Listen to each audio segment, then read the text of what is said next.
मंडळी, आज आपण घरातच उपलब्ध असलेल्या साहित्यामध्ये म्हणजेच डाळ तांदळापासून अगदी पौष्टिक असा 5 ते 10 मिनिटांमध्ये तयार होणारा सर्व कुटुंबासाठी किंवा सकाळच्या घाईगडबडीमध्ये मुलांच्या टिफिन बॉक्सला जर तुम्हाला काही पदार्थ द्यायचा असेल तर असा हा नाश्ता तुम्ही नक्कीच देऊ शकता। रेसिपीला लगेचच सुरुवात करूया। त्यासाठी मी इथं अर्धी वाटी कच्चे तांदूळ घेतलेले आहे। हो, हे तांदूळ जे रेशनला किंवा कुपनचे तांदूळ असं देखील म्हटलं जातं। अर्धी वाटी कच्चे तांदूळ घेतलेले आहे। आता आपण एका भांड्यामध्ये हे तांदूळ भिजण्यासाठी घेणार आहोत। सर्व साहित्य कपाने किंवा वाटीने तुम्हीही मोजून घ्या। त्याच वाटीने इथं अर्धी वाटी रोजच्याच वापरातील मूग डाळ मी इथं घेतलेले आहे। त्यानंतर डाळ तांदूळ एका भांड्यामध्ये टाकल्यानंतर 2-3 पाण्याने स्वच्छ धुवून घेऊया। त्यानंतर आपण डाळ तांदूळ भिजण्यासाठी इथं पाणी टाकूया। यावरती झाकण ठेवूया आणि अर्ध्या तासासाठी डाळ तांदूळ आपण भिजवून घेऊया। मंडळी, सकाळच्या घाईगडबडीमध्ये जर खूपच तुम्हाला वेळ वाटत असेल तर तुम्ही असे हे डाळ तांदूळ जर रात्री भिजवायला टाकले तरीही चालेल, काही हरकत नाही। त्यानंतर इथं डाळ तांदूळ अर्ध्या तासासाठी छान असे भिजलेले आहेत। आता एक मिक्सरचं भांडं घेऊया आणि या मिक्सरच्याच भांड्यामध्ये आपण डाळ तांदूळ अगदी इडलीचं बॅटर वापरतो ना किंवा इडलीचं मिश्रण बारीक करतो तसंच इथं बारीक करणार आहोत। आणि सोबतच इथं डाळ तांदूळ भिजवलेलंच पाणी आपण या मिक्सरच्या भांड्यामध्ये थोडंसं घेणार आहोत। अगदी खूप घट्टही नाही आणि खूप पातळ नाही असं इथं टेक्स्चर या बॅटरचं आपण तयार करणार आहोत। तुम्ही व्हिडिओमध्ये दाखवल्याप्रमाणे पाहू शकता, अगदी असं बॅटर हे मिश्रण डाळ तांदळाचं मी इथं मिक्सरमध्ये बारीक करून घेतलेलं आहे। त्यानंतर इथं सर्व डाळ तांदळाचं मिश्रण मी इथं मिक्सरमध्ये बारीक करून घेतलेलं आहे। आता यामध्ये आपण काही जिन्नस वापरणार आहोत। त्यासाठी इथं 2-4 हिरव्या मिरच्या बारीक चिरून घेतलेल्या आहेत। एक पिकलेला टोमॅटो तो देखील मी इथं चिरून घेतलेला आहे। एक मध्यम आकाराचा कांदा बारीक चिरून घेतलेला आहे। त्यानंतर आता यामध्ये घेऊया आपण थोडासा कोबी मी असा पातळ चिरून घेतलेला आहे। आवडीप्रमाणे तुम्ही ह्याच्यामध्ये शिमला मिरची किंवा गाजर देखील वापरू शकता।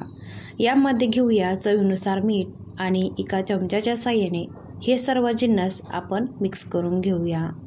बघू शकता सर्व बॅटर अगदी एकसारखं एकजीव करून घेऊया चमच्याच्या साहाय्याने।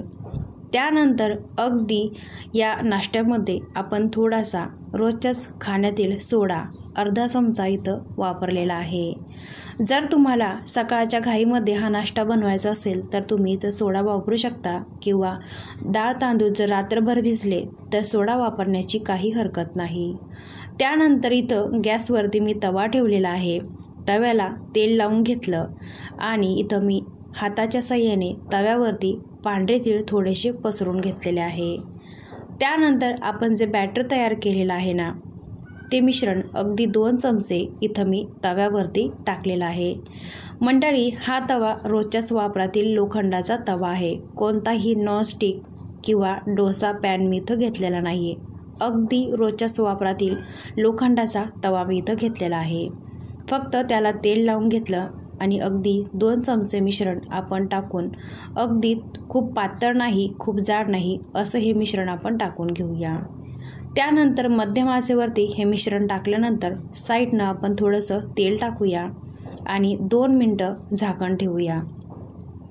2 मिनटानंतर मध्यम आचेवरती या नाश्त्याची एक बाजू छान अशी शेकली गेलेली आहे आणि जाळी देखील छान अशी याला आलेली आहे।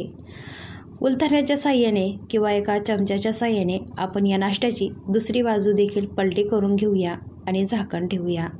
अशाच पद्धतीने पुन्हा 1.5 ते 2 मिनटं मध्यम आचेवरती हा नाश्ता आपण छान असा शेकून घेतलेला आहे। पुन्हा एकदा झाकण काढून पाहूया आणि आपला हा नाश्ता बघू शकता मस्त असा दोन्ही बाजूनी खरपूस असा शेकला गेलेला आहे।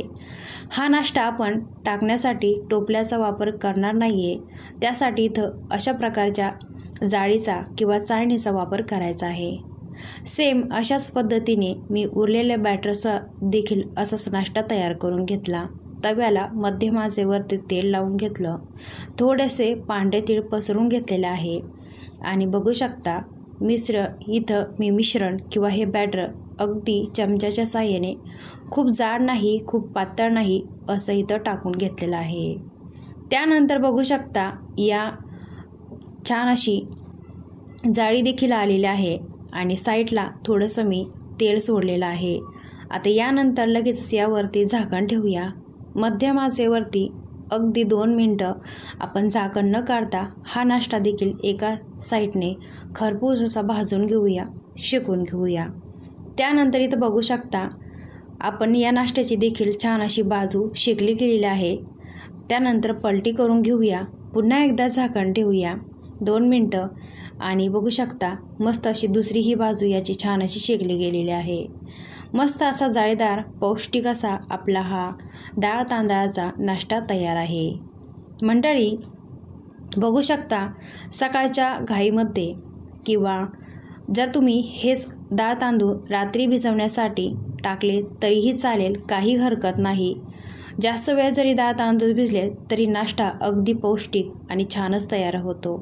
खायलाही देखील तेवढाच पौष्टिक आणि बघू शकता मुलांसाठी अतिउत्तम. मुलांच्या टिफिन बॉक्समध्ये देखील हा नाश्ता तुम्ही नक्कीच देऊ शकता. मंडळी तुम्हाला आजची ही रेसिपी कशी वाटली मला कमेंटद्वारे सांगायला विसरू नका. अशाच नवनवीन रेसिपी पाहण्यासाठी या चॅनलवरती आपण परत भेटूया. मंडळी तुम्हाला अजून नवनवीन कोणत्या रेसिपीज पाहायला आवडतील ते देखील मला कमेंट बॉक्समध्ये सांगायला विसरू नका. आणि मंडळी तुम्हाला आजची ही रेसिपी जर आवडली असेल तर रेसिपीला लाईक करा, शेअर करा. भेटूया अशाच एखाद्या नवीन रेसिपीमध्ये.